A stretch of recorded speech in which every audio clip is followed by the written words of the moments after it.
Ìlọrin yẹn ẹ lè máa ṣe bó ṣe wù yín, ìyà ń jẹ yín, ogun ń jà yín, bọ̀ nítorí ẹ̀sìn.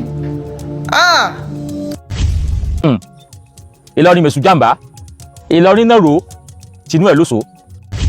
Wọ́n láwọn ń bọ̀ wá ìjákì lọ́rin, àwọn kògùn ń bọ̀ wá, àwọn fẹ́ wá yọba lọ́rin, so ń pa wá lẹ́rìn.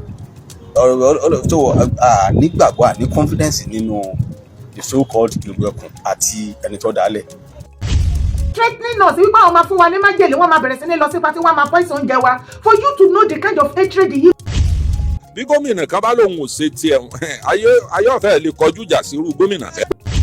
Ẹ̀yin kan wá lọ kóòtù láti tako ní tó fẹ́ dálẹ̀ yẹn, ẹjọ́ yín tí wọ́n fẹ́ dálẹ̀ yẹn ọ̀nà wo ló gbà tako àlàáfíà Ìlọrin? Lára àwọn tó tẹ̀lé wa tẹ́ ẹ sọ wípé Yorùbá ni yín, Yorùbá ni yín, ẹran Yorùbá ni yín, àrà ti pa yín.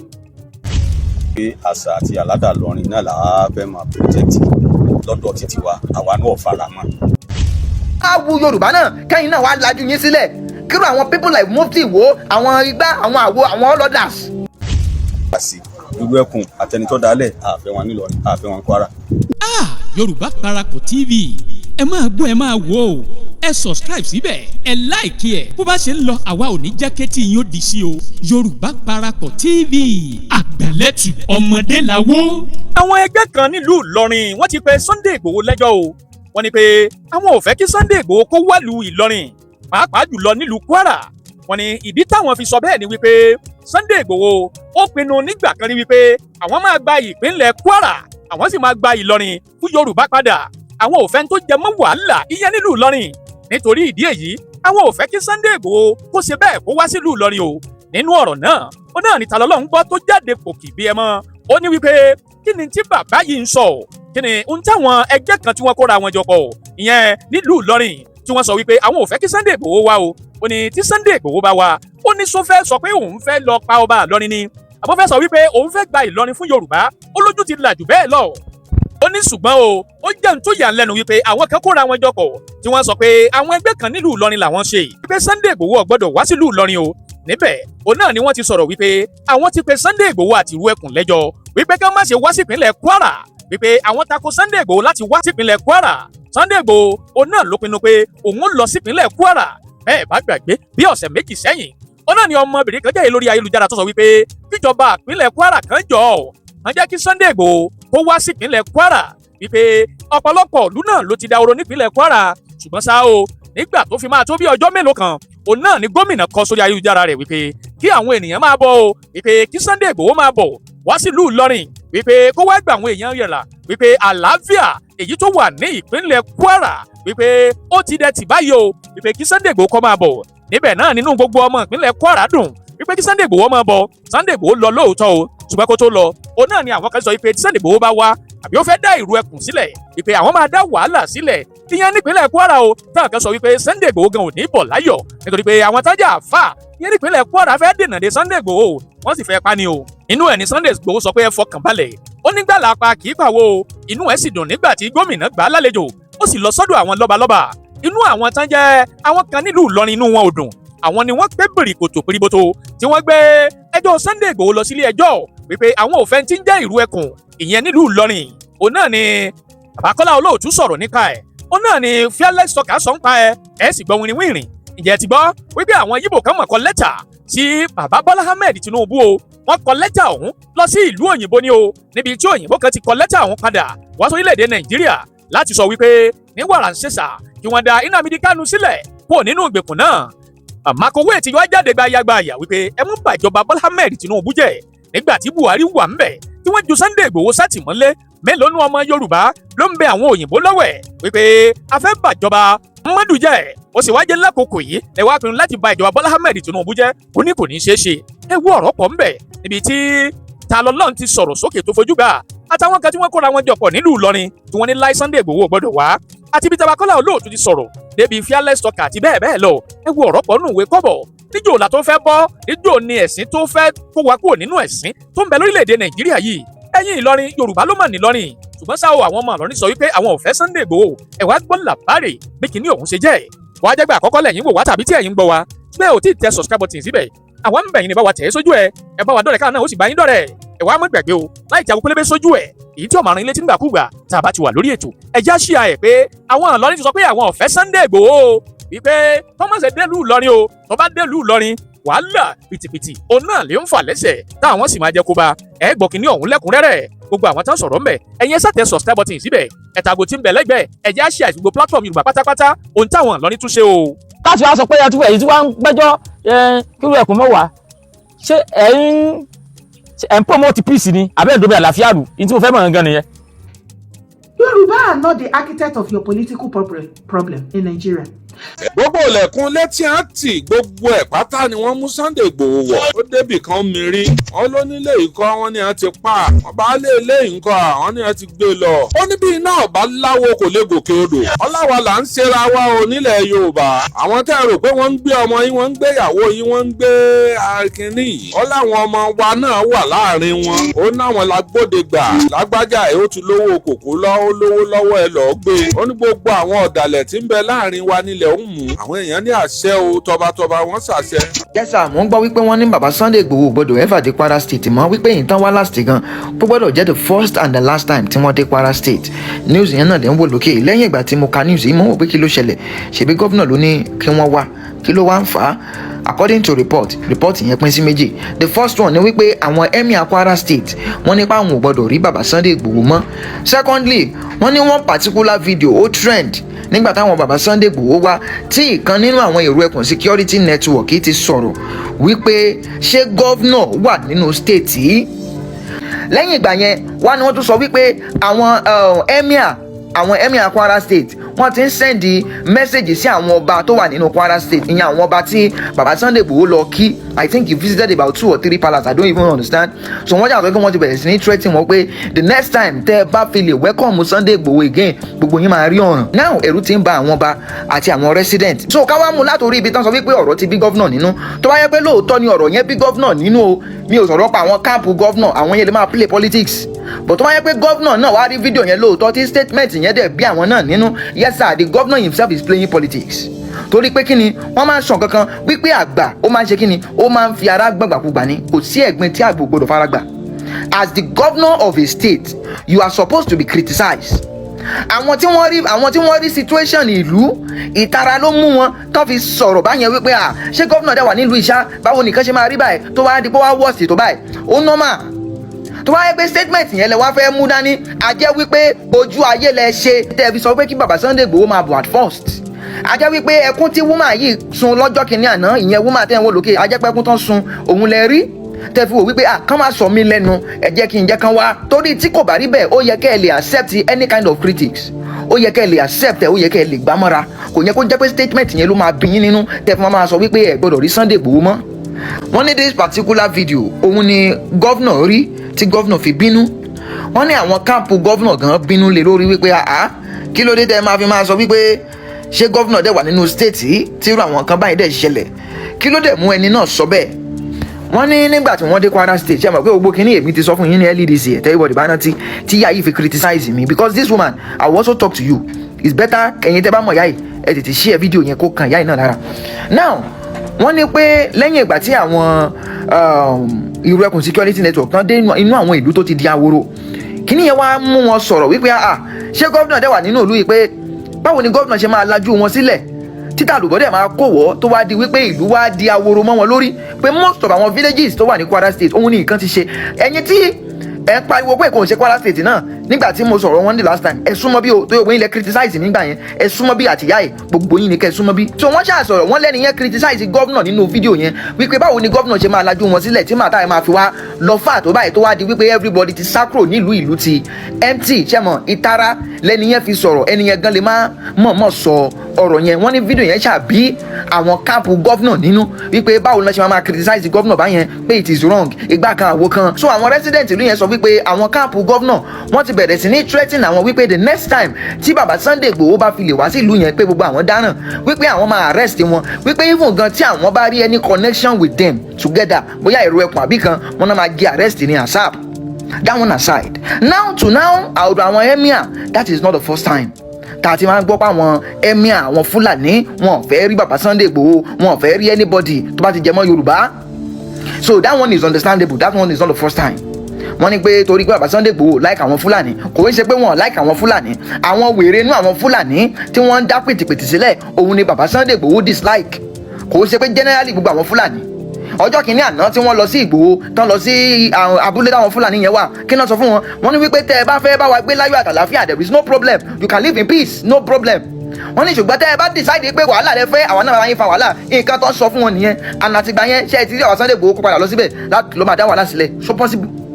Peace ní kálukú wá. Now ẹ jẹ́ kí n wá bá bàbá Sunday Igboho gan sọ̀rọ̀. Yes sir, now tó wáyé pé lóòótọ́ ni pé gọ́vnà Kwara State ò fẹ́ yín, ẹjọ́ ẹ dúró. Ẹ má wò wípé torí pé ẹ jẹ́ jagunjagun, torí pé ẹ wò pé kò síbi tẹ́ ẹ lè wọ̀, ẹ fi wọ́n sílẹ̀. There is nobody above set up, they can set anybody up. Yes sir, ẹ jọ̀ọ́ ẹ rọra fi wọ́n sílẹ̀, kò kí n ṣe wípé bóyá ẹ ń bẹ̀rù, ẹ fi wọ́n sílẹ̀. Pọ́blẹ́mù Kwara State ibi tó ti kọ́kọ́ wọ́ wá òun ni ẹ̀sìn.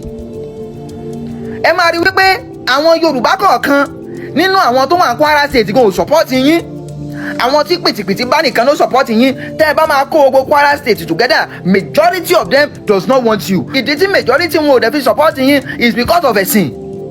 Ó máa rí pé ogun wọn ń pariwo àfẹ́bẹ́lẹ́bọ ṣe igbá kan àwo kan, so it is very easy for them to set you up. Please for goodness sake just stay, ẹ má bọ́dà láti lọ. Òun ni mo fi sọ wípé ìyá tó criticize mi lórí ọ̀rọ̀ Kwara State níjọ́ kìíní àná, mo fẹ́ bá wọn gan sọ̀rọ̀, mo fi ní kẹ́yìn kẹ́ bá mi share fídíò yẹn yẹn. Ìyá yìí gangan àti àwọn tó criticize mi lọ́jọ́ kìíní àná, ẹ jẹ́ kí wọ́n decide láti lọ wá anybody tó lè bá wọn ja ogun Kwara State. Torí ọjọ́ kìíní àná ìyá iṣẹ́ ti kámẹ́rà tó bẹ̀rẹ̀ sí ní sọ wípé igbá kan o àwo kan o gọ́vnà Kwara State wọ́n lè fẹ́ jẹ́ kí Sunday Igboho wá ìlú àwọn dẹ̀ nìyí, Kwara South ni, Kwara South dẹ̀ lógún jà jù. Ìyá ẹ lọ wá àwọn tó máa bá yín jagun, ẹ fi Sunday Igboho sílẹ̀. Torí nísìn nígbà tó di ọ̀rọ̀ pé pìtìpìtì dé bá Kwara State tẹ́ ẹ wá mọ̀ bóyá ẹ mọ̀ tẹ́lẹ̀ lọ́jọ́ tẹ́ sẹ́ẹ̀tì kámẹ́rà because I don't know tẹ́ ẹ ní mò ń gbé news òfégè. Ó wá délẹ̀ nísìn ẹ wá mọ kámẹ́rà sẹ́ẹ̀tì ẹ wá ní pé ẹ kí lẹ́tọ̀ fẹ́ jẹ́ kí Sunday Igboho wá. Bàbá Sunday Igboho ẹ fi gbogbo wọn sílẹ̀, ẹ jẹ́ kán fọwọ́ ara wọn lọ pé àwọn tó máa deliver wọn. Bàbá Sunday Igboho please for goodness sake do not go anymore. They can do anything, they can set you up o, so it is better for you sir, ẹ jọ̀ọ́ nítorí Ọlọ́run ẹ stay. Àwa tá a nífẹ̀ẹ́ yín ẹ jọ̀ọ́ ẹ máa ṣe tiwa, ẹ fi wọ́n sílẹ̀. Àwọn tí wọ́n pera wọn ní tọ́sọ̀ pé àwọn ò fẹ́ bẹ́lẹ́bọ kan ṣe àbígbá kan, àwọn ò fẹ́ bẹ́ Yorùbá kan ṣe àbígbá kan, it is better kán lọ pe irú àwọn ọlọ́pàá mufti wo yẹn, kán lọ pe wọ́n kán bá wọn jagun. Àwọn mufti wo wọ́n ní agbára láti bá wọn jagun, ṣùgbọ́n ní security, ẹ jẹ́ kí wọ́n lọ pe wọ́n kán lọ sí Kwara State kán lọ bá wọn stop ẹ̀. Ẹ má tì torí wípé àwọn kan fẹ́ jẹ́ kẹ́ ẹ wá, àwọn tó fẹ́ jẹ́ kẹ́ ẹ wá sà wọn pọ̀ tó àwọn tí wọ́n dislike yín tí wọ́n fẹ́ rí yín Kwara State. That is a big fact that you need to know. Mo sọ lẹ́ẹ̀kan sí àwọn tí wọ́n fẹ́ jẹ́ kẹ́ ẹ wá wọn pọ̀ tó àwọn tí wọ́n dislike yín. Yes sir, ibi tí kò dẹ̀ ti easy láti set èèyàn up òun ni ibi tí àwọn tó bá nífẹ̀ẹ́ èèyàn bá ti pọ̀ jù. Ẹ mọ̀ kò possible, ṣùgbọ́n ibi tí àwọn tó bá nífẹ̀ẹ́ yín tàn bá pọ̀, yes sir, ó easy àti set yín up. So ẹ jọ̀ọ́ nítorí Ọlọ́run jagunjagun ni yín, ẹ má wò pé ẹ kò síbi tẹ́ ẹ lè wọ̀, ẹ má wò yẹn o, ẹ fi Kwara State sílẹ̀, ẹ jẹ́ kán dá ogun wọn jà. Àwọn Yorùbá Kwara State káwọn náà mọ báwọn ṣe gbára wọn sílẹ̀, ẹ tètè mọ bẹ́ẹ̀ ṣe máa gbára yín sílẹ̀. Ìyẹn ẹ̀yin tí ẹ̀sìn ò tí ì wọ orí yín, ẹ mọ bẹ́ẹ̀ ṣe máa gbára yín sílẹ̀ kúrò lógun pìtìpìtì. I actually understand how what you guys are feeling. Mo really understand yín, and I also help you guys láti pariwo wípé ká mi gómìnà yín wà nǹkan ṣe sí igbá kan àwo kan, ṣùgbọ́n tó yẹ pé statement tí kan náà àwọn bàbá Sunday Igboho sọ ló máa wá bí wọn nínú, kò sí wàhálà, because I don't really understand. Irú ẹ̀yin tí ẹ ń criticize mi náà lọ́jọ́ tí mo go live tẹ́ ẹ ní pé kò sí wàhálà Kwara State, ẹ̀yin náà lọ gbá ṣogun wọ̀, ẹ gbé aṣọ ogun wọ̀ kẹ́ ẹ bẹ̀rẹ̀ sí lọ jagun, ẹ lọ pe àwọn mufti wo àwọn security operative wọn kán jọ ìyín kán ràn yín lọ́wọ́ kẹjọ wọnú igbó lọ. Gbogbo ìlú àwọn ìlú tí pìtìpìtì ti bá kẹjọ settle ẹ̀. Ìyá bó possible náà kẹ́yìn náà gba àwọn private security kẹ́yìn náà sanwó fún wọn. Torí ẹni mò ń gbé news òfégè torí ẹ̀sìn. Oh God Almighty. Yorùbá ẹ̀yin máa bá sọ̀rọ̀, I'm not talking about Kwara State. Ẹ má jẹ́ kí ẹ̀sìn wọ̀ yín lórí débi pé àwọn Fúlàní wọ́n wá fi ẹ̀sìn báyé yín jẹ́ the same way bá ṣe fi ẹ̀sìn báyé àwọn Haúsá jẹ́. Ẹ rí bí àwọn Haúsá ṣe ń sunkún nìsín, màá play video kan after this video, ẹ lè wò. Kẹ́rí táwọn Haúsá ṣe ń pariwo báwọn Fúlàní ń pa àwọn ní ìpakúpa. Kẹ́rí bá ṣe ń pariwo kó ti sún àwọn tó bá wá wu Yorùbá náà kẹ́yìn náà wá lajú yín sílẹ̀. Kíró àwọn people like mufti wo àwọn igbá àwọn àwo àwọn all others kí wọ́n fi ẹ̀sìn kan fi báyé ti Yorùbá ilẹ̀ Yorùbá náà jẹ́ but me o I will never allow that. Ìlọrin yẹn ẹ lè máa ṣe bó ṣe wù yín, ìyà ń jẹ yín, ogun ń jà yín, but nítorí ẹ̀sìn this is beyond supernatural. I swear to God who made me. Ẹ jẹ́ ronú. Ó kì í ṣe pé bóyá èèyàn dislike wọn àbí kan. Yes sir, nobody is above set up. Ẹ máa rí kí mo tún sọ. Ẹ fi wọ́n sílẹ̀. Tó bá yẹ pé gómìnà ọbẹ̀ yẹn accept yín, no matter what the emir do, kò sí wàhálà, wọ́n á kàn máa pariwo ni. But once the governor support those emirs, yes sir, no matter what you do, ó máa dàbí ẹgbẹ́ ìmọ̀ ṣe ni o. Orúkọ mi ní ẹ̀kúnrẹ́rẹ́ òun ni Umar Saad Imam tí ọ̀pọ̀lọpọ̀ àwọn èèyàn máa ń sí US Imam. Ẹnì kejì mi tí a jọ dúró òun náà ni AA Abọ́lájí Àjàsà tí a jẹ́ aṣojú fún Ìlọrin Heritage Preservation Foundation. Ó tó ṣẹlẹ̀ ni pé à ń gbọ́ àwọn ọ̀rọ̀ kan wọ́n ní Ìlọrin wọ́n ní wọn ò fara mọ́ ẹ̀ṣọ́ aláàbò ìrù ẹkùn tí Sunday Igboho fẹ́ gbé wá, kí la lè sọ lórí rẹ̀? Àkọ́kọ́ ni pé mi ò lágbára láti gbẹnusọ fún Ìlọrin. Bàbá ọba Ìlọrin àbáwọn tí wọ́n bá yàn àwọn ni wọ́n ní agbára, àmọ́ gẹ́gẹ́ bí foundation ti tiwa tó ṣe pé àṣà àti àládà Ìlọrin náà làá fẹ́ máa protect lọ́dọ̀ títí wa, àwa náà faramọ́ a sì padà gbé jáde láìpẹ́ pé faramọ́. And then yes sir. Okay. Ojú wo lẹ fi wò àti pé kí ló dé tẹ̀ fi faramọ́? Ojú tí àwa fi wò àkọ́kọ́ ni wípé ẹni tó dá ìrù ẹkùn lẹ̀, ẹni tí gbogbo ayé mọ̀ pé divisionist ni, ẹni tí tó sà ń sọ̀rọ̀ nípa bí ó sì kọ́ Nàìjíríà, òun ló ń champion Yorùbá nation. Gbogbo ayé ti mọ̀ yẹn, it's no more a secret pé Sunday Igboho òun ló ń champion Yorùbá nation. So bóòlù àwọn onírúurú àwa ti fẹ́ trust rẹ̀, and Yorùbá nation gbà yẹn gbogbo àwọn activities wọn wọ́n ní pé wọ́n láwọn ń bọ̀ wá ìjákì Ìlọrin, àwọn kògùn bọ̀ wá, àwọn fẹ́ wá yọba Ìlọrin, so ń pa wá lẹ́rìn. So nígbàgbọ́ ní confidence nínú the so called ìlú ẹkùn àti ẹni tó dálẹ̀. So that is our position as members of Ilorin Heritage Preservation Foundation. Mo sọ lẹ́ẹ̀kan a sọ̀rọ̀ fún Ìlọrin, à ń sọ̀rọ̀ fún foundation àti títí wa táwa ń sojú pé position títí wa o a sì padà gbé jáde, a sì ṣègbésẹ̀ tó bá yẹ ká sí ìlú ẹkùn àtẹnitọ́ dálẹ̀, àfẹ́ wọn nílọrin, àfẹ́ wọn Kwara. Nígbà tó jẹ́ pé ó ti wá tọ́yìn tí tó pé Ìlọrin gan-an ti ṣe ìfilọ́lẹ̀ rẹ̀ báyìí nǹkan. Kò dí wa lọ́wọ́ láti ṣègbésẹ̀ títí wa, kò dí wa lọ́wọ́ láti ṣègbésẹ̀ tá a bá fẹ́ ṣe, because èyí tí àwa fẹ́ ṣe òun ni wípé ká find out ṣé ìjọba ti fún ní license ní Kwara lọ́kàn wa. Wọ́n lè máa lọ ṣe gbogbo tí wọ́n bá fẹ́ ṣe ní Ọ̀yọ́ tó ti wá àbí South West, but ní Kwara ti wá yìí agenda divisionist wọn yẹn ni náà ni objective wọn, ojú tá a fi ń wò nù tó ti yé. Even ní gbogbo Ọ̀yọ́ wọ́n profile àwọn Fúlàní, àwọn Haúsá, gbogbo alárí gbogbo ìmọ̀ tí wọ́n hàn wọ́n, ìjọba sì dákẹ́. So tíjọba ọba wa fẹ́ crisis ní Kwara state kí wọ́n tètè lé wọn padà síbi tí wọ́n ti wá, because in Ilorin here we are going to protect ourselves. Orúkọ yín lẹ́ẹ̀kan sí? Orúkọ mi ni Umar Saad Imam tí ọ̀pọ̀lọpọ̀ àwọn èèyàn mọ̀ sí US Imam. Tẹ́ gbẹnusọ fún? Tá ń gbẹnusọ fún Ilorin Heritage Preservation Foundation. Ìlọrin mẹ̀sùn jàǹbá, Ìlọrin náà rò tinú ẹ̀ lóṣò. Ìròyìn tó wá tà lọ́wọ́ lónìí òun náà làbàbọ̀ ní tí àwọn ìgbìmọ̀ kan nù lọ́rin tó ti wá gbé jú dìde tí wọ́n á sọ fún gbogbo ayé pé àwọn ò fẹ́ ikọ̀ ìrù ẹkùn àti Sunday Igboho, àwọn ò fẹ́ nílọrin. Èyí tí ń ṣe wá ní èèmọ̀ tí ń ṣe wá ní àyínú. Ó ti fẹ́ dàbí ẹni pé à ń torí àjà níta ní jà lẹ́yìn ìpínlẹ̀ òun. Olóyè Sunday Igboho àtàwọn ọkọ̀ ìrù ẹkùn wọ́n fẹ́ risk life wọn láti save Ìlọrin, láti save wo Kwara lápapọ̀, torí wọ́n rí pé àwọn ọmọ ìyá wa ní tó jẹ́ Yorùbá wọ́n pọ̀ ìpínlẹ̀ Kwara. Àwọn olóyè Sunday Igboho sí wọ́n travel lọ́bẹ̀, wọ́n sì lọ ṣèpàdé, wọ́n bá wọn yẹn ṣèpàdé bẹ́ẹ̀, wọ́n sì fi àwọn ikọ̀ ìrù ẹkùn tó wà ń bẹ̀ wọ́n bá wọn ṣèpàdé. Kódà nígbà tó olóyè Sunday Igboho ń bọ̀, àwọn ikọ̀ ìrù ẹkùn tó wà bẹ̀ gan wọ́n lọ welcome olóyè Sunday Igboho. àfi bá ṣe lónìí oní Tuesday on 28 of July táwọn ìgbìmọ̀ kan nílọrin tí wọ́n gba kóòtù lọ lórí ọ̀rọ̀ olóyè Sunday Igboho àti irú ẹkùn. ẹ rí i pé bí abẹ́ ọjọ́ mélòó sẹ́yìn arábìnrin kan jáde ó sọ wípé olóyè Sunday Igboho wípé kí wọ́n jọ kí wọ́n á gbà wọn lọ́wọ́ àwọn báńdíìtì nílọrin wọ́n ti fẹ́ pa àwọn tán àti gbogbo Kwara State lápapọ̀.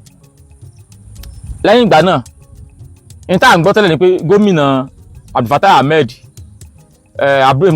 Abdulrahman Abdulrazak gómìnà lọrin wípé kò fàyè gba olóyè Sunday Igboho àti ìkọ̀rú ẹkùn. ṣùgbọ́n nísìn a tún wá padà gbọ́ pé gómìnà ti fi àyè gba olóyè Sunday Igboho àti àwọn ìkọ̀rú ẹkùn.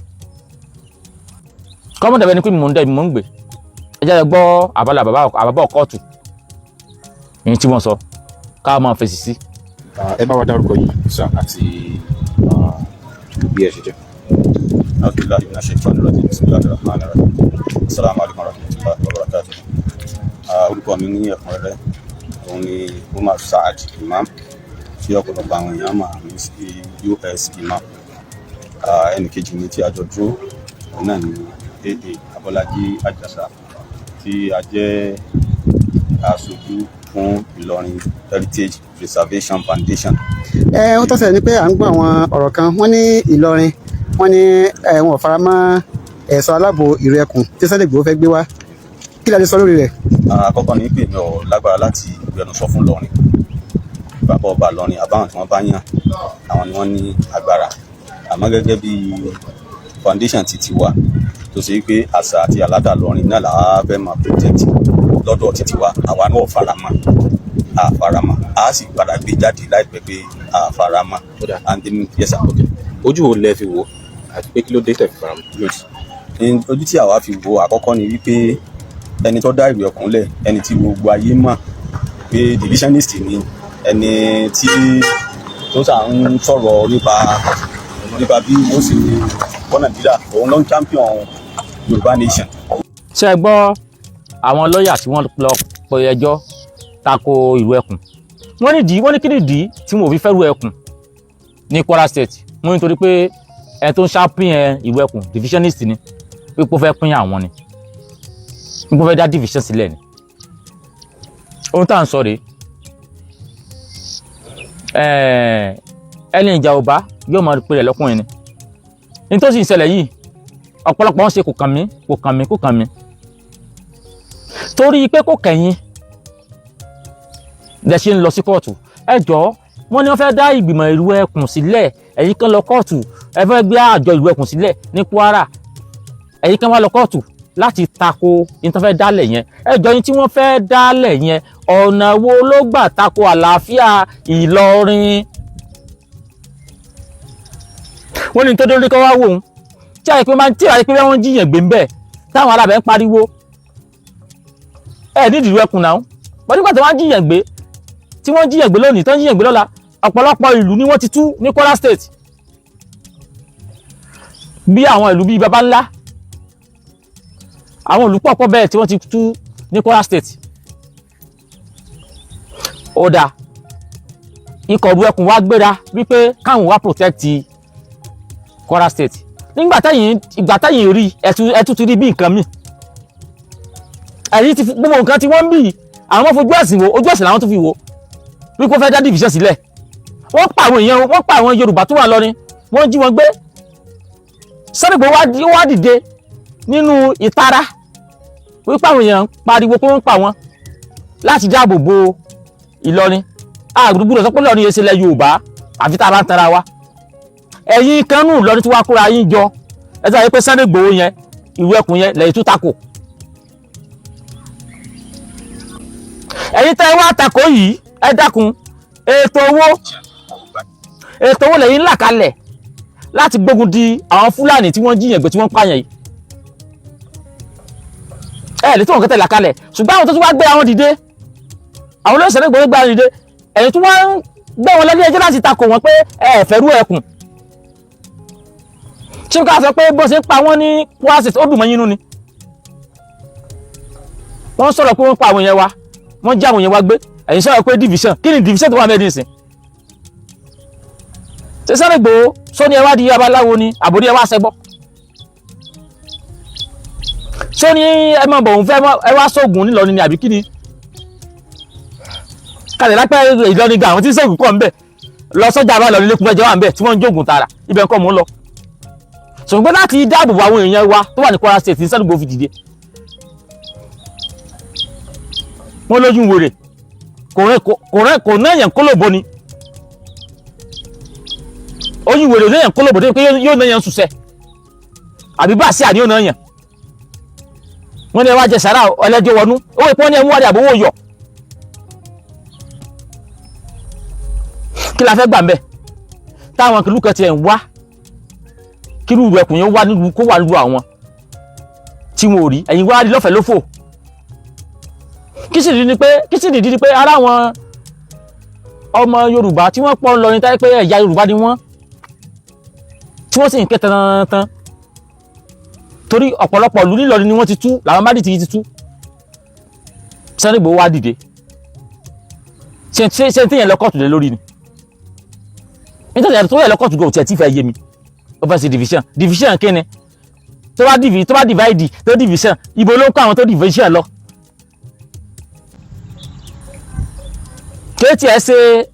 kèé ṣe irú yín ló yẹ ká ẹ mọ lọ kọ́ọ̀tù lórí pé wọ́n kàn pé wọ́n pa àwọn yẹn wa ẹ wá gbogbo tí wọ́n sọ ní ìsìbáyìí ẹ lè sọ pé ìdí pàtàkì kan ni tí wọ́n fi sọ pé àwọn lọ kọ́ọ̀tù nítorí ìlú ẹkùn páwọn òfẹ́ kó wọn ò nídìí kankan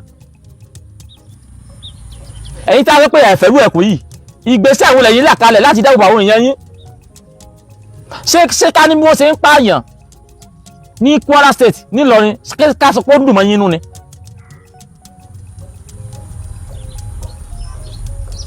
ok tí a ní kírú ẹkùn ọmọ wá ẹgbẹ́ Kùránì ẹgbẹ́ ẹ̀sìn yín kẹ́ protect Ìlọrin ẹ̀rí protect àwọn kan àti ẹgbẹ́ kò tí kèsì tó kí o jẹ́ pẹ̀jọ́ lórí rárá akẹ́mìlẹ̀ yín ni ó kẹ́ mọ̀ wò náà ni kẹ́ ò bóyá irú ẹkùn lè ṣe àbí wọn ò lè ṣe àwọn tó fẹ́ dáàbò bò yín ẹ máa gbé wọn lọ kóòtù kí la fẹ́ gbà nú kóòtù tẹ́ gbé wọn lọ báyìí bóyá ẹ jẹ́ ká gbọ́ wọn wájú bóyá wọ́n tó lè ní pọ́ìntì tán torí ẹ̀ lọ sí kóòtù ẹ jẹ́ àgbọ̀ wájú. Yorùbá ìtìmọ̀ yẹn it's no more a secret pé Sunday Igboho òun ló ń champion Yorùbá nation so bóòlù àwọn nígbà wá sí fẹ́ trust rẹ̀ and Yorùbá nation gbà yẹn gbogbo àwọn activities wọn wọn ni pé wọn làwọn ń bọ̀ wá ìjákì lọ́rin àwọn kògùn bọ̀ wá àwọn fẹ́ wá yọba lọ́rin so ń pa wá lẹ́rìn tó nígbàgbọ́ àní confidence nínú the so called Ìgbẹ̀kùn àti ẹni tó dálẹ̀ so that is our decision. wọ́n nígbà tí wọ́n dá pé Sunday Igboho ló champion Yorùbá nation nígbà tó ń dá Yorùbá nation lẹ̀ ìpín tí wọ́n fi aim and objective wọn ni pé wọ́n láwọn kógun bọ̀ lọ́rin àwọn fẹ́ wá yọba lọ́rin ẹgbọ́ ṣe ń tó sọ sóró ṣe ń tó rọrùn ni níjẹ́ ò lẹ́gbọ́ tí Sunday Igboho ṣe interview tó wá sọ pé àwọn kógun lọ lọ́rin o àwọn fẹ́ lọ yọba lọ́rin o torí kí ni tẹ́ bá nílùú ẹkùn bọ̀ Kwara State àtiwọ́ tó lè ṣe Yorùbá àtiwọ́ tó pé yẹn ń tápà àtiwọ́ tó pé ẹnu pé tó wà ní Kwara State ni wọ́n fẹ́ dáàbò bò Sunday Igboho kò lọ́mọ inú ẹ̀ ní Kwara State náà ṣùgbọ́n tá a bá ti sọ̀rọ̀ tá a máa sọ̀rọ̀ nǹkan báyìí wọ́n sọ̀rọ̀ ààbò ẹ̀rù táwọn sáré gbé lọ wọ́n lè lọ́n fẹ́ wá jọba Ìlọrin yóò ṣe jọba Ìlọrin tí ò ló fọba Ìlọrin jẹ ni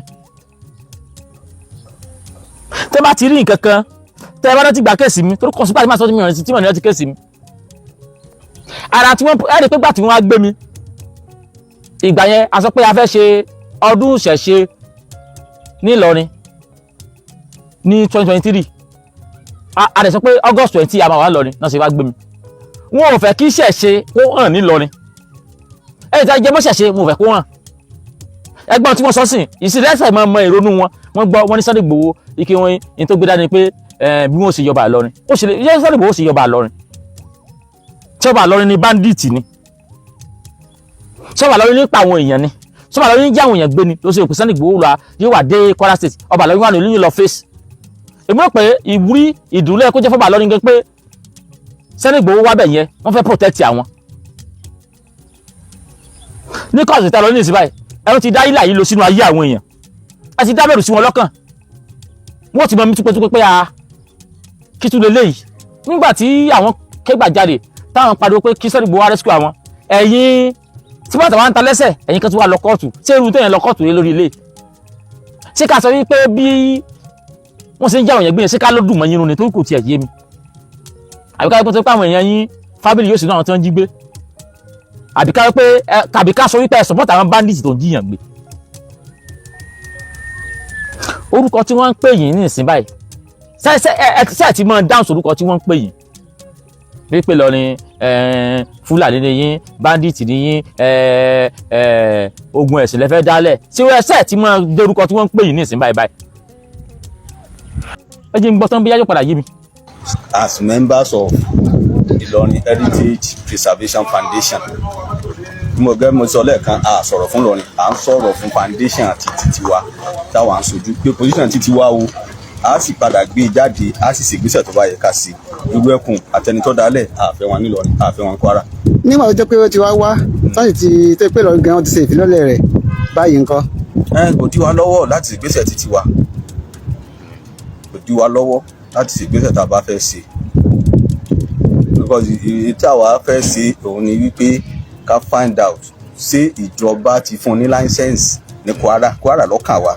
Wọ́n lè máa lọ ṣogun tí wọ́n bá fẹ́ ṣe ní Ọ̀yọ́ tó ti wá àbí South West, but ní Kwara ti ti wá yìí agenda divisionist wọn yẹn ni náà ni objective wọn, ojú tá a fi ń wò nù tó ti yé. Ìmọ̀ ní gbogbo Ọ̀yọ́ wọ́n profile àwọn Fúlàní àwọn Haúsá gbogbo alárí gbogbo ìmọ̀ tí wọ́n hàn wọ́n, ìjọba sì dákẹ́.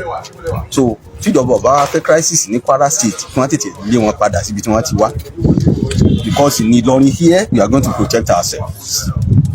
Ẹgbẹ́ tó sọ ó ní Ìlọrin àwọn ó protect ara wọn wípé àwọn rí pé Eemo divisionist náà gbé wá tíjọba bá gbà wọ́n láyè ẹ̀yin gbé òní gbà wọ́n láyè. Kí là ń sọ kí ni wọ́n ń sọ? Ọ̀rọ̀ ayé àtijọ́ lẹ̀ ń sọ láyè sìn divisionist tíjọba bá pàwọn ò fẹ́ àwa ẹ̀yin àwùjọ tí náà sọ̀rọ̀ fún ẹ gbógun ti wọn. Federal government mọ̀ pé èèyàn kẹwàá tó ń jẹ́rú ẹkùn. Federal government mọ̀ apáàtì irú ẹkùn gan ara àwọn OPC ti wà táwọn náà táyé pé irú àmìṣẹ́ báyìí náà làwọn náà gbé dání. Àwọn ọdẹ ìbílẹ̀ káàkiri ti wà táwọn protect. Wáyé tẹ́yọ̀ ṣe wá ọ̀nà tẹ́gbà síta àwọn ọ̀dẹ́kùn yẹn dáhùn kẹ́kùn máwọn ọdẹ ìbílẹ̀ àwọn OPC àbáwọn tẹ́bá níbẹ̀ yẹn kẹ́kùn wọn wapọ̀ láti protect ìlú yín. Táyé pé táwọn kan wá fi sẹkún sun tí wọ́n ń ké lórí ẹ̀ wípé yà ń jà wọn lẹ́yìn bá fi ń sọ pé lẹ́yìn tí wọ́n ń gbé lọ kóòtù. Tí wàá yé mi nísìnyí ni pé ṣé ìjọba Kwara State lẹ́yìn bá lẹ́yìn bá ṣẹjọ́ ni àbí ìlú ẹkùn àbí Sunday Igboho? Nígbà tí wọ́n fẹ́ bọ́ ọ̀daràn wí wọ́n fẹ́ lé ọ̀daràn lọ tẹ́yìn kan tí wàá lọ pẹjọ́ wípé irọ́ ẹ̀fẹ́ kó máa lé ọ̀daràn lọ wípé kó fàwọn ọ̀daràn lẹ̀ wípé tí a ti lọ́daràn o. Èèmù wọn ni pé wọ́n ó lé ọba Ìlọrin sọ́ba Ìlọrin lọ̀daràn ní kàbí sọ̀rọ̀ yẹn ó wà sí fún ọdún náà sọ́ba Ìlọrin lọ̀daràn ní àbí ṣé ọba Ìlọrin ló sọ́sọ́ àwọn bandits ní lẹ́sìn rò pé gbogbo Èèmù àwọn Sunday Igboho ni pé wọ́n fẹ́ wá jọba Ìlọrin. Gbàgbọ́ bàbá tó jókòó jẹ́jẹ́ ara rẹ̀ àbí sí ká sọ pé inú ọba Ìlọrin dùn sí bọ́ sí ń pa àwọn ìtàn jẹ́ àwọn èèyàn gbé ni. Ọ̀rọ̀ kóòtù tán lọ yóò tiẹ̀ fẹ́ yé mi rárá. According to news tẹ́mi rí ẹ bá lọ sí punch dáadáa ẹ lọ sí page punch Kwara State governor ó ti allow wọn. It's a security network táyé pé wọ́n láti protect àwọn aráàlú. Bó dẹ̀ ṣe wà nìyẹn ó jẹ́rú ẹ̀kún kò jẹ́rú ẹ̀kún any security platform or any security group tó bá ti wà láti protect ìlú tí èpè wà láti pa ìlú lára ìjọba fún support yẹn náà. Nígbà tí ẹ̀kún tẹ̀ tí ṣe gan àwọn aládùúgbò lè kóra wọn jọ kó láwọn fẹ́ mọ protect environment àwọn ìjọba dẹ̀ máa fún wọn láyè. So láti wá sọ pé èyí tí wọ́n ń gbẹ́jọ́ kí ẹ̀kún mẹ́wàá ṣé ẹ̀ ń promote peace ni àbẹ́ ìdóbi àlàáfíà rù ní tí mo fẹ́ mọ̀ gangan nìyẹn. Ṣùgbọ́n tí Musa mọ̀ ni pé nǹkan kan ó wà bíyà ní tẹ̀sí yìí nǹkan kan wà bíyà ní tẹ̀sí yẹn. Bóyá àwọn bandits àwọn tó ń jíyàn gbé bóyá wọ́n ní connection pẹ̀lú yín ní ìmọ̀. Bóyá àwọn àwùjọ kan ló sì sọ pé kẹ́ ẹ wá ìgbé Sunday Igboho ìmọ̀. Bóyá ilẹ̀ ní personal hatred fún Sunday Igboho ni kò yé mi. Ṣùgbọ́n kí n tiẹ̀ wá kórìíre yẹn gan kẹ́ni kó wá fẹ́ protect mi ṣé wọ́n kí n tó kórìíre ẹ̀ mọ́. Gbogbo ẹ̀yin ọmọ Yorùbá àwọn kinní yìí wọ́n ń da àlàáfíà ilẹ̀ Yorùbá rú, gbogbo yín lẹ sì ń wò wọ́n ẹ̀ sì ṣe nǹkan kan gbẹ̀yìn lẹ́wà lọ́ba àsìkò tẹ́ dìde ni wọ́n ní wọ́n fi wá yọ ọba Ìlọrin. ẹ gbọ́rọ̀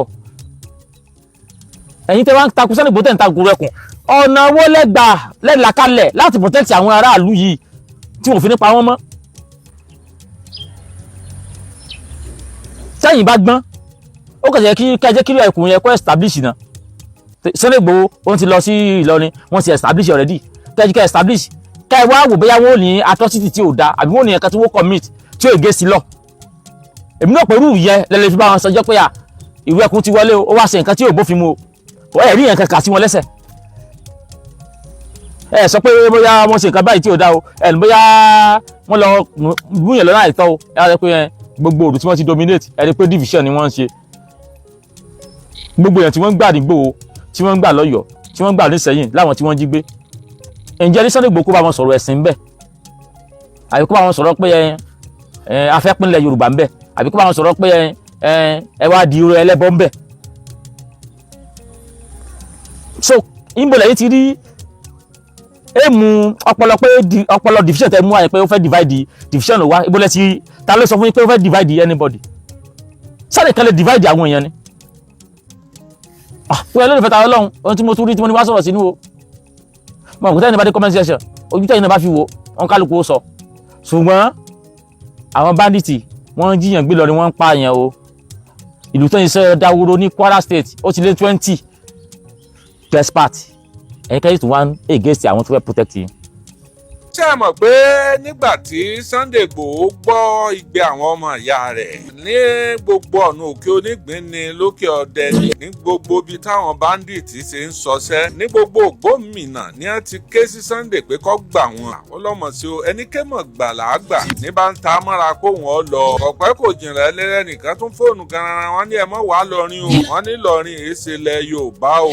ọwọ́ arẹ́rìn músẹ́ ó láwọn ọmọ ìyá mi mo fẹ́ wá bá ń bẹ̀ wọ́n ó sì gbà mí lálejò. eléyìí ò tí ì sọ tán nígbà tí ó ṣe ó tún gbé lórí kíní ẹ̀rọ fóònù tẹ́ ẹ̀ máa gbé káàkiri. kí Sunday Igboho ọmọ wa ò bọ́ bá wá Kwara kò ní farare lọ. pé ibi báyìí nọ́bì ilẹ̀ Yorùbá ọ̀tán ohun tá a fókù lòkú bá gbà làwọn èèyàn bá bẹ̀rẹ̀ sí ní pariwo gómìnà. pé gómìnà ní o ló ní Sunday ọmọ wa o gómìnà ọ̀fẹ́ kọ́ jẹ́ kí ìlú àwọn ó tòrò ní o. at the end of the day ìjọba gbọ́ wọn ní ẹjọ́ Sunday ọmọ adé máa rí ni. Ajagun ńlá ilẹ̀ Yorùbá wọn ní ọmọ kó gbogbo àwọn ìsọmọgbè rẹ̀ bọ̀. fúnra gómìnà ló pé owó tì ní ọmọ bọ̀. ìlú 23 ìní Sunday Igboho dé tí wọ́n yẹ̀ sí. wọ́n pọ́n lé bígbà wọn bí ọmọ tuntun òòjọ́. àfi bí wọn èébá ti yọ̀ ọmọ owó àfi bí wọn èébá ti yọ̀ ọmọ oṣù. gbogbo ayé ló sọ Sunday Igboho wọ́n sọ di ọmọ tuntun. bí wọ́n ṣe gbọ́ pé ọ ń bọ̀ o lásán àtọ́mẹ́kẹ́ àtàgbà àtàwọn ìyá arúgbó àti gbogbo wọn wá tò sójú títì. ẹnìkankan ò ṣiṣẹ́ mọ́ ní gbogbo Kwara State. ẹni tó lè lọ́rú ẹ̀ àmọ́ tó lè ṣẹlẹ̀ lọ́la o. ṣùgbọ́n lọ́wọ́ yìí àwọn èèyàn ò tiẹ̀ fẹ́ gbọ́ nǹkan mí ní Kwara State mọ́ kódà bí gómìnà kan bá lóun ò ṣe tiẹ̀ ayé ọ̀fẹ́ lè kọjú ìjà sí irú gómìnà bẹ́ẹ̀. gbajúgbajà Ajagun lálẹ́ Yorùbá Sunday Igboho ó lọ sí Ìlọrin o ó sì ṣe é dé Kwara ní abẹ̀rẹ̀ sí ní èlé ẹ̀ ariwo Ajagun lámọ̀ wọlé Ajagun lámọ̀ wọlé láì tí ìjáwé oyè àmọ́ bí wọ́n ṣe mítìnì rẹ̀ lẹ̀ wọ́n sàn pariwo Ajagun lálẹ́ Yorùbá. àwọn bloggers míì mọ̀ wà tí wọ́n wà nílùú èbó tọ́jú lówó ni wọ́n lọ́jọ́ sí hours tí wọ́n ń ṣe wọ́n ń paṣu gidi. èyí máa ṣe gbogbo ẹni tó wà lẹ́yìn Sunday Igboho lọ́jọ́ yẹ̀bùyẹ̀bù wa láì ní nǹkan kan lọ́ bí wa. àwa la fẹ́ dára wa lójú pé a ní nǹkan kan jù. àwa tá a sì ní nǹkan kan yìí bàbá ń sọ̀rọ̀ ńlẹ̀ Yorùbá. wọn sọ Ghana wọn sọ Nàìjíríà. ibi abáṣẹ sọ̀rọ̀ dé ọ̀rọ̀ náà mọ̀ pa sọ. ọ̀rọ̀ gbèmí ó fún lówó fún lọ́lá ó fún lókè. gbogbo tí wọ́n máa pè ní gbogbo ajàjàngbara láyé ọ̀rẹ́ ni mo jẹ́ fún. níjọ́ wọ́n ń joyè Ààrẹ Ọ̀nà Kakanfò lọ́yẹ̀. èmi àtàwọn ọ̀rẹ́ mi 4 lájọ. èmi mo sponsor wọn lọ. ẹni tí ọ̀fẹ́ ni èèwòrán ẹni. nínú òfẹ́ sífẹ́ lọ́lọ́mọlanké fi wòrán eégún. mọ́ lọ́ọ̀bẹ̀ ńjọ́ náà àjọ bẹ̀rẹ̀ ni a sì jọ parí. ẹni tí ó bá fẹ́ èèyàn kì í súnmọ́ èèyàn. ẹ̀yin ni ẹ má lé èèyàn dànù ẹ má lé èèyàn sẹ́yìn fọkùnrin. bóun ṣe ń jà fitafita ìyẹn Sunday Ìgbòho Ajagunlá Yorùbá bá a bá èèyàn 3, 4, 5, 6 tí ń jà fitafita bẹ́ẹ̀ àní níṣòro kankan bí ṣe é wọ̀ ó di gómìnà 3 tó ti wà lọ́wọ́ Sunday Igboho ẹni tí wọ́n ní ń wá ní ọ̀gbọ́dọ̀ fò ọ̀sán gangan wọlé ẹ̀ tí ń fòrú wọ ìgànnà tí ọ̀mọ̀lé kọ̀ọ́lẹ̀ ọwọ́ adigun lé gómìnà 3 wà ń bá a ṣe mítìnì lọ́sàn-án láàárọ̀ lóru lálẹ́ àwọn gómìnà tí ọba ti gbà káwọn náà lọ rèé gbà fọlọ́ àwọn 3 yẹn gbogbo wọn wá fẹ̀dọ̀ lórí òróǹro tí nǹkan ò ní mí pé kí nílùú ó wí bẹ́ẹ̀ náà pé àwọn ọwọ́ ọmọ Abidjan mọ́tò tuntun náà wá rí tòkun bọ ílọ́ọ̀sì lò mọ́tò jẹ́ pé wọ́n ń jọ̀rá lára rẹ̀ ílọ́ọ̀sì báyìí lọ́yẹ̀ kó lóye àwa tá a jó lóye láàrin ìlú ọmọ tẹ́ ń gbé wọnú gbòì ẹ̀ tí ẹ̀ wo bí kókó gbọ́ hàlà oyè ńlá tí wọ́n fẹ́ fún Sunday ṣé kọ́ gbà àbí kọ́ mọ́ gbà wọ́n ní tá a bá paná àwọn ọ̀dàlẹ̀ tí ń bẹ láàrin wa tán á wà lọ rèé bá ẹran wí alákọ̀ọ́jú ìjà sáwọn ajínigbé wọ́n ní wọn ó sì ti mọ̀ pé ó di ọ̀hún wọ́n ní gbogbo ohun tí wọ́n bá pè ní ọ̀hún ẹnìkan kì í jẹ́ onílẹ̀ Yorùbá dọ̀hún. ó sì ń fi wọn lọ́kàn balẹ̀ o ó ní bàbá gbogbo àwọn lọ́balọ́ba yẹn ní kọ́kọ́ lọ gbàrí wájú ó délùú kan ó bú ẹkún wọn nílùú ń tutù ó nílùú yìí ó sì padà yóò tòrò bí omi afàárọ̀ pọn ó ní tí kẹ́kẹ́ kan ò ní lura wọn láwọn báńdíìtì ló tú bẹ́ẹ̀ wọ́n ní sanwó sú wọn ní kálukú bá àsálà fẹ́mi àrẹ tẹ́ ẹ̀ bá gbàgbé 80,000 ní àwọn ọmọ ogun Sunday Igboho báyìí láàrin ọ̀sẹ̀ kan sọ́sẹ̀ kejì tó kéde 80,000 àwọn 25,000 kan wọ́n tún process fọ́ọ̀mù wọn lọ́wọ́ tí ó fi jẹ́ 105,000 kò tí ì sí onílẹ̀ Yorùbá ẹni tó ní ọmọ ogun ẹ̀ àfi tá a bá ń parọ́ fúnra wa lókù náà ló fi jẹ́ pé Ajagunlá tí wọ́n fẹ́ gbélé lórí òun tó gbà akíkanjú alágbára tó sì tún láyà bíi kìnìún olóògùn ó sì tún ráyà gbé bọ́ ọlọ́pọ̀ oògùn bọ́ ọba lékè kò ní jẹ́ inú mímọ́ àmọ́ gbé ni àmọ́ jufa lọ. Sunday Igboho bó ṣe wà yẹn tọ́ba ní abá pé wọ́n sòkè dilẹ̀ nbìkan lànà tọ́ba lòun ó débẹ̀ ẹ mọ́ wẹ̀yìn wò mo ti pè é láago kan òru rí tí mo láyà mi ń já o. ìwọ yìí pa fóònù nínú igbó làwọn wá. ó ní bàbá ẹ lọ́ọ́ sùn ó ní kò sí nǹkan kan ẹ lọ́ọ́ sùn. mo nínú igbó lọ wà ń da ẹ̀ láago kan òru ó ní bẹ́ẹ̀ ni lọ́ba tan fóònù lọ́ba fi hàn mí gbangba inú igbó lọ́wọ́ àwọn bàtálíọ̀nù tó kó lẹ́yìn nǹkan ju nǹkan. ẹ̀yin náà wo tó kó wọ Ìlọrin yẹn káwá tó fi ti Ìlọrin lọ́lẹ̀ gbogbo ìlú kọ̀ọ̀kan ní gbogbo àwọn ọ̀dọ́ ọbẹ̀ ti ń sọ̀rẹ́ńdà tí wọ́n ní àwọn fọlọ́ntì ara àwọn Sunday Igboho Ajagunlá ilẹ̀ Yorùbá làwọn ọmọ ọba lọ ẹni ọba lágbára bíi tiẹ̀ òkun lọ́wọ́ ni ẹ má jẹ́ ká fẹnu àbùkù kan Sunday Igboho mo á bèrè pé Ajagunlá kí ni oyè wo ní jẹ́ bẹ́ẹ̀ wọ́n ní Ajagunlá mo pè tí n ò fi dà lálẹ́ kàrà wọ́n ní bá a bá mú Olúgbọ́n bá a bá mú Àrẹ̀sà Ajagunlá ló tún kù Olúgbọ́n Àrẹ̀sà Olúkòyí Ajagunlá wọ́n ní bí nǹkan bá le tán Ajagunlá ni Yorùbá mọ̀ pè ní bọ́rọ̀ bá le tí wọ́n ò rójú wọn lájagunlá wọlẹ̀ ìséènì lọ́jáde níbi ọwọlẹ̀ wọ́n ní Láọ̀ràngún lájagunlá wọlẹ̀ Ọlọ́run mọ́jọ ọmọ tèmi ọwọlẹ̀ wọ́n jẹ́ Sunday Igboho ọwọlẹ̀ mọ́jọ wọlẹ̀ lójú mi mọ́jọ wọlẹ̀ Ajagunlá oyè ńlá ni yóò ní ìní à ń ṣépè ilé gbogbo àtọ́gbowó lọ́wọ́ Sunday Igboho so pé ó gbé fóònù ẹ̀ náà tí ọba ṣàwakọ̀ kan báyìí ẹnu wo ló fi béèrè owó lọ́wọ́ rẹ̀ pé mọ̀mọ́ ní di 100,000 owó kíni wọ́n ní 200,000 ló fún gbogbo àwọn blọọkì. a kà ní òsì kan pé olóòlù nìbàdàn pé eléégún wọn ló fẹ́ jáde kábíyèsí bàbá Olúbàdàn tó wáyé pé bá a ṣe gbọ́ nínú níùsì ní rédíò station tá a ti gbọ́ tó wáyé pé bẹ́ẹ̀ lórí abáṣenìkan tún wòye sí i lẹ́gbẹ̀ẹ́ mi wípé olóòlù fẹ́ jáde lọ́jọ́ báyìí báyìí pé torí náà gbogbo obìnrin kí wọ́n má jáde o ní ya 2026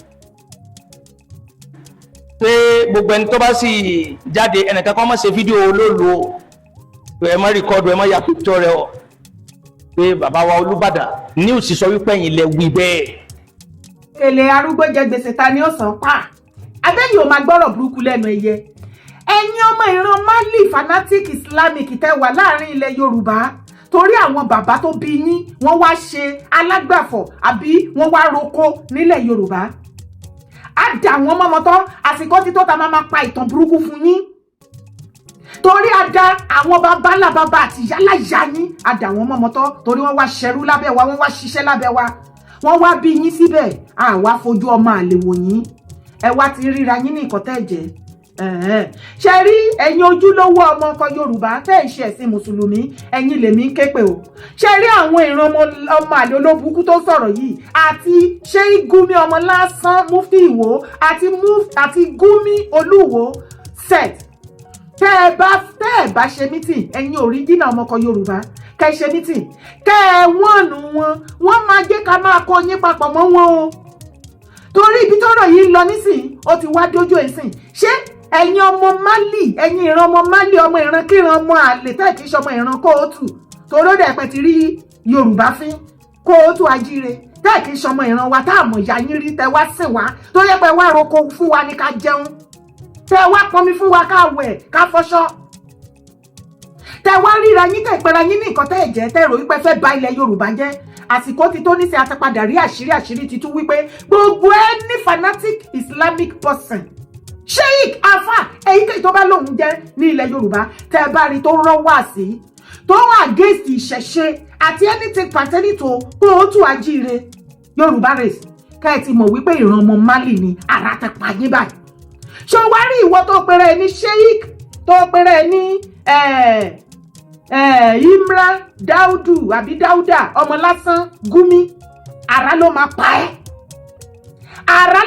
ẹ́ tó máa pa generation ẹ ṣé o rí bó ṣe ń gbógun ti ilẹ̀ kóòtù ajíire ilẹ̀ bàbá wa èmi ò ní fi Yorùbá ṣépè fún ẹ because ó dẹ̀ orúkọ yẹn ti cast I don't really know ṣé o rí Ọlọ́run ilẹ̀ kóòtù ajíire ó máa ní ayé ẹ lára láti òní lọ eku òkè bí eku fún ẹyẹ fún ẹ mọ́ ẹyẹ òkè bí ẹyẹ fún ẹ mọ́ ọmọ lásán ọmọ ènìyàn fún ọ̀hún bí ọmọ ènìyàn fún ẹ ìran ilẹ̀ Ọlọ́run ilẹ̀ kóòtù ajíire tẹ́ ò ń gbógun tì láti òní lọ kó bẹ̀rẹ̀ sí ní gbógun ti gbogbo iṣẹ́ àti ayé yín kó fi ayé yín kó fi dà yín láàmú bẹ́ẹ̀ ṣe ń dà wá láàmú ẹ jọ̀ọ́ kí ni gbogbo orí burúkú gan tó ń ṣẹlẹ̀ gangan kí ni wèrè gangan ní ọ̀rọ̀ tó wà nílẹ̀ yìí what is happening wọ́n fẹ́ ṣe eégún wọ́n fẹ́ gbégún olóòlù tí wọ́n ti ń ṣe kí wọ́n tó bí ìran bàbá kí ìran bàbá ńlá bàbá yín ẹrú kó tó wá láti Málì wá sìngbà ní ilẹ̀ kóòtù ajíire ni wọ́n ti ń ṣogún olóòlù ní àbí kílẹ̀ pé nìbàdàn ìran bàbá ńlá yín ò lè stop ẹ̀ kọ́ máa sọ wípé ẹ̀yin ọmọ ẹranko lásánlàsàn ọmọ ajífìtàn màálù wẹ̀rí ẹ̀yin ọmọ ajíbá màálù sùn yìí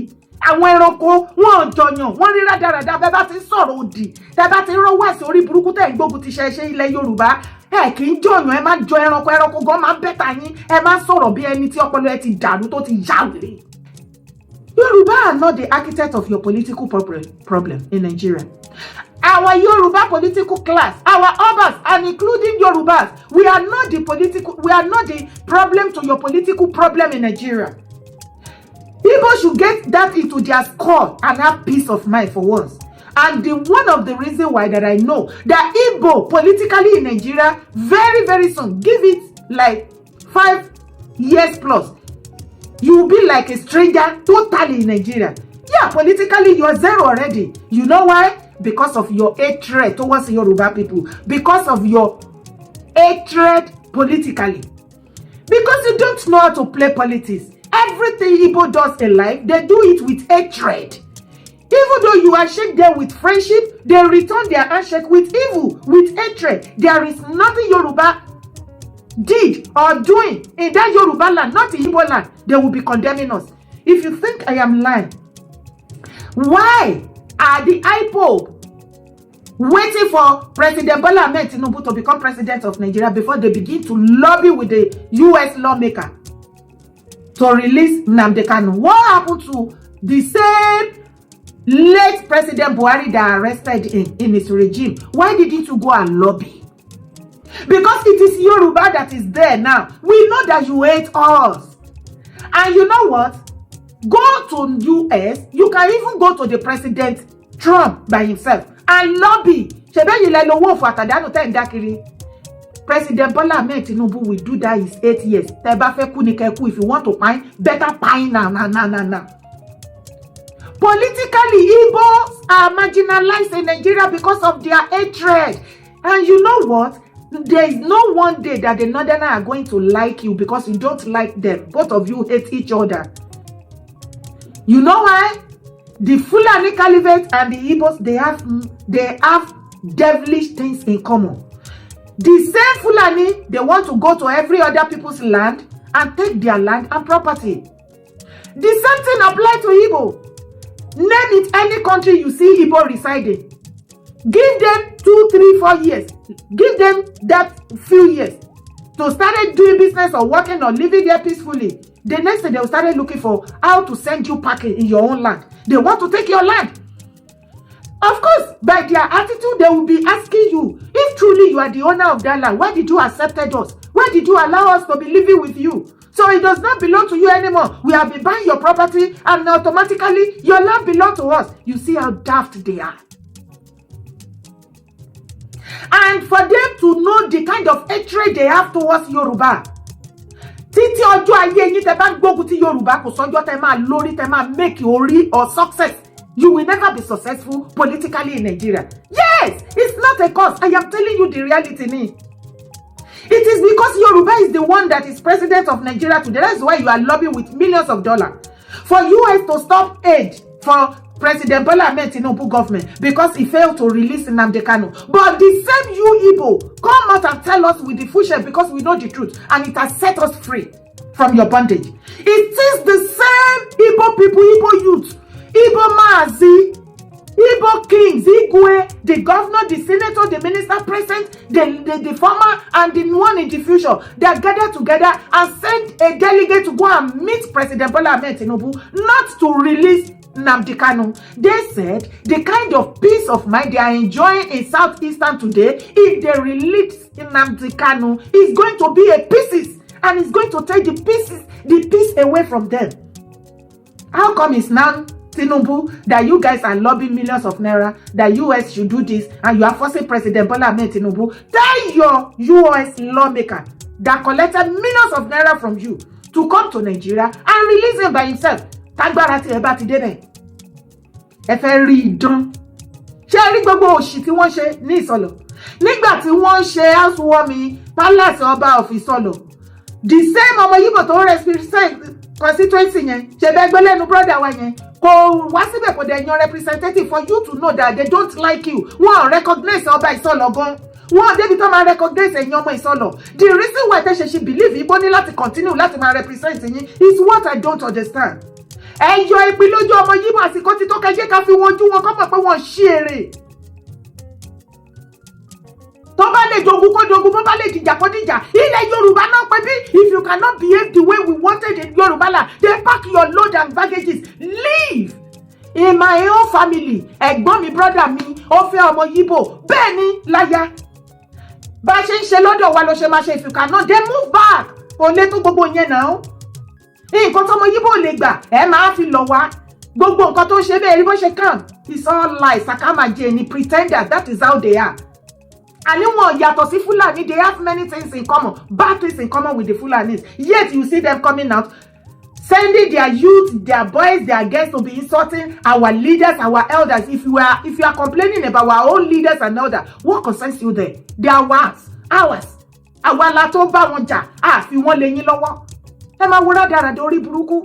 US lawmaker John James tells Nigeria to free Nnamdi Kanu or risk losing American aid. Mayhaw. A United States congressman, John James, has called on the Nigeria government to either release the detained leader of the prescribed indigenous people of Biafra, IPO, Nnamdi Kanu, or face possibility caught in US financial support. Nekene. The Michigan lawmaker alleged that Kanu's persecution was part of a broader pattern of persecution against Christians in Nigeria. No. I know that the Igbos are spending millions of naira contributing money like there will be no tomorrow in order to destroy Tinubu's government. But mixing or comparing jihadists with the self-determination movement, they are totally different. Kẹ́lẹ́ mọ̀ nǹkan tẹ́ ń ṣe o, torá wa mọ̀ nǹkan tá ń ṣe, àwọn ò ní dúró. Kẹ́rò wípé bóyá ẹ máa lọ sásábẹ́ àwọn lawmaker ní US, ẹ fẹ́ fi gbógun ti Tinubu àti ìjọba ẹ̀. Kí ló dé tẹ́ ẹ ṣe nígbà tí Buhari wà ńbẹ̀? To be honest with you, I do not have anything against Nnamdi Kanu freedom or release. But one thing that will be against tremendously is you trying to hide under the Kanu Nnamdi's case to frustrate Tinubu and his government, because we know you are doing this for Mr. Peter Obi. not Kanu Nnamdi. And for your information, if Igbo people you thought that we don't know what is happening, we Yorubas, we knew everything. Come here and listen to me very carefully. Listen attentively and listen very well. Hear me well. It is your leaders and elders, the masses, your obas, your monarch, Igwe, and their chiefs, the governors, the senator, the minister, and many of the Igbo people, the business people, they are the one asking President Bola Ahmed Tinubu not to release Nnamdi Kanu. There was a period that President Bola Ahmed Tinubu was ready to release him. It was you people that went to President Bola Ahmed Tinubu by your leaders and elders that asked him not to release Nnamdi Kanu because the kind of peace you are enjoying in eastern part of Nigeria now, if Kanu is free, then the peace will be deteriorated. There will be no peace. It will turn to pieces. For this reason, you asked President Bola Ahmed Tinubu not to do what? Not to release them. How come you are now lobbying with millions of dollars in US by US lawmaker Emishinga that is now threatening Nigeria government and president that if they did not release Nnamdi Kanu, every aid they are receiving from US, they are going to stop it. Please stop it now, right now, as in like right now. After all, we are not benefiting anything from it. We the Nigeria masses, yes. You can never threaten us. No, you can't threaten President Bola Ahmed Tinubu, no matter what anything. All his government. Yoruba la wa o. Yoruba la wa o. Àwa mọ gbogbo ìjọ yẹn bó ṣe lọ. Ṣùgbọ́n kí ọ̀rọ̀ mi kó lè yé yín dáadáa ẹ̀yin ọmọ ìran mi. Ẹ wá gbọ́ ọ̀rọ̀. Èmi náà dẹ̀ ti rí wípé ọmọ Yorùbá ti jí. Wọ́n sún mọ́. Àti rí àwọn baba yín ní náà ti tẹ̀ máa lọ sábà. Tinubu ti dá wọn kúnlẹ̀ sórí ìkúnlẹ̀ oníkọ́ káwọ́ sókè kan díjú. Ẹ tẹ̀lé mi kó wá gbọ́ nǹkan tó ṣẹlẹ̀.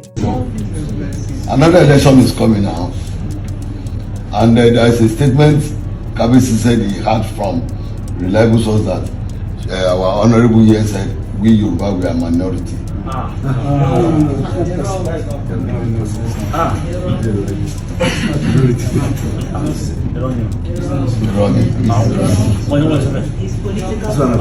Propaganda.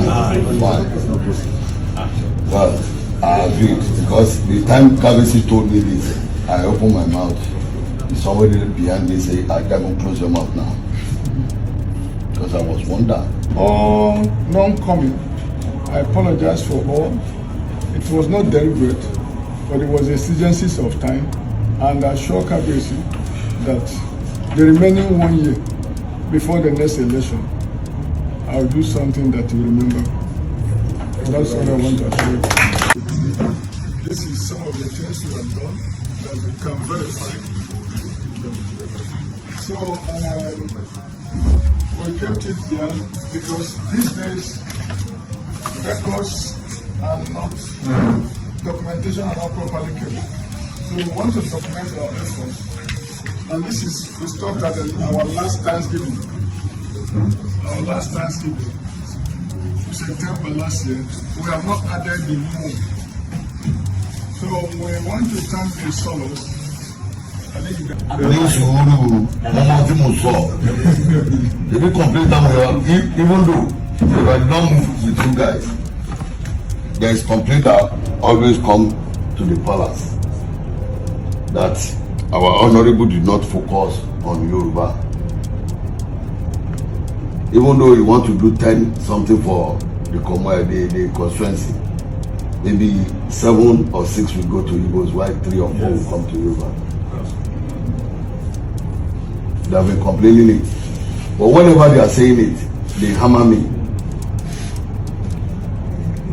If I tell lie, God will judge me.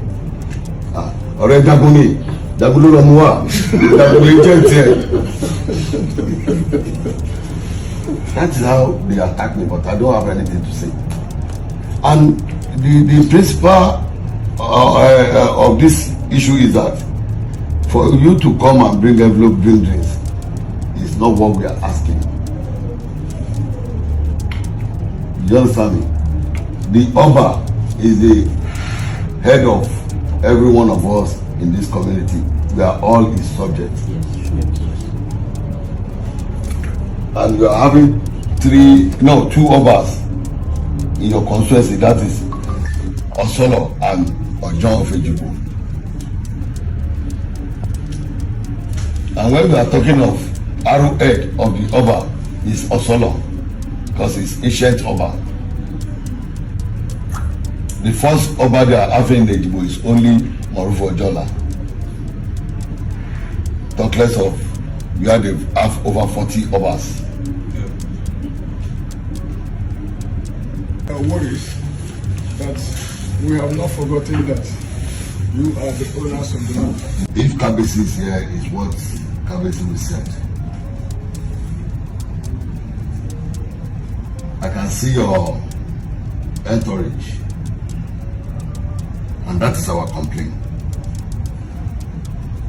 We that you are representing, we don't have any Yoruba among you.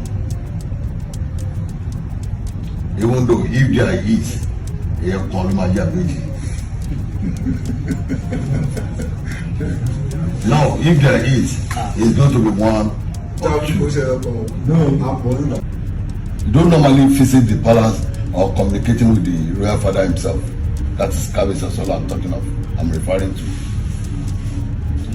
And that thing that it doesn't go well down with him.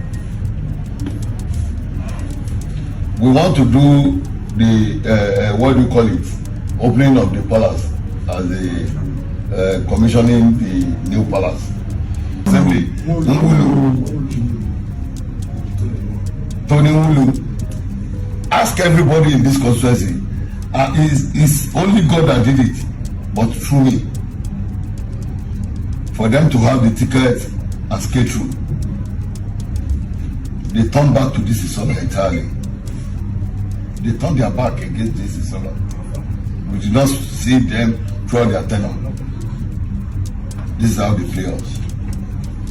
Hey, can you see? Share yewa. Ewana. So, ọmọ Yíbò lè kàmù báyìí. Bàbá tó ń sọ̀rọ̀ yẹn tó lóun tẹ́lẹ̀ àwọn iṣẹ́ táwọn ti ṣe tó jẹ́ ìkan lára àwọn House of Rep wọn ní Ìsọlọ̀.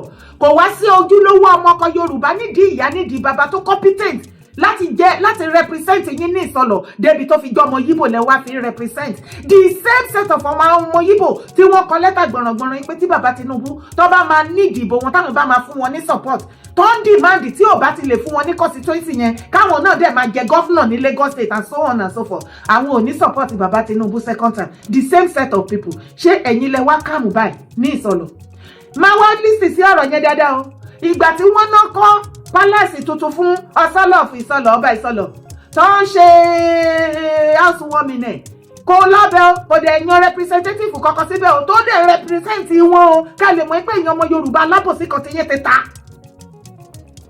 ẹ̀yin tẹ́ wà lọ́dọ̀ ẹ̀ tó ń sọ wípé ọmọ Yorùbá ò sí tẹ́ tó sì kò sí lára àwọn tó tẹ̀lé wa tẹ́ ẹ̀ sọ wípé Yorùbá ni yín o Yorùbá ni yín o ẹran Yorùbá ni yín àrà ti pa yín so èmi kàn rí pé ẹ̀yin tẹ́ ẹ̀ sọ wípé Yorùbá ni yín yẹn ìsáídà kó jẹ́ pé bàbá yín ọmọ Yorùbá àbí ìyá yín ọmọ Yorùbá èyí tó kù ọmọ Yíbò ni kì í ṣe complete ọmọ Yorùbá ni yín so ọmọ Yíbò lè gbà wípé Yorùbá land belongs to Yorùbá people abẹ́yìn ò gbọ́ nǹkan tó sọ níbí yẹ̀ ò gbọ́ dáadáa ó ní to their worries thank you we agreed that Yorùbá land belongs to you you are the owner of your land yet you send your youth to be attacking us, calling us different kind of bad names on social media. You need to go on TikTok and see them. Have you forgotten one of the Igbo girls in Canada some years back, or maybe in US, that was threatening us? For you to know the kind of hatred the Igbo has against we Yorubas. Anyway, kò sí wàhálà. Ẹni gbogbo wa jọ wà yẹn. Yorùbá Parako TV ẹ máa gbọ́ ẹ máa wò ó ẹ subscribe síbẹ̀ ẹ like ẹ bó bá ṣe ń lọ àwa ò ní jákẹ́tì yín ó di sí o Yorùbá Parako TV àgbàlẹ́tù ọmọdé làwọ̀.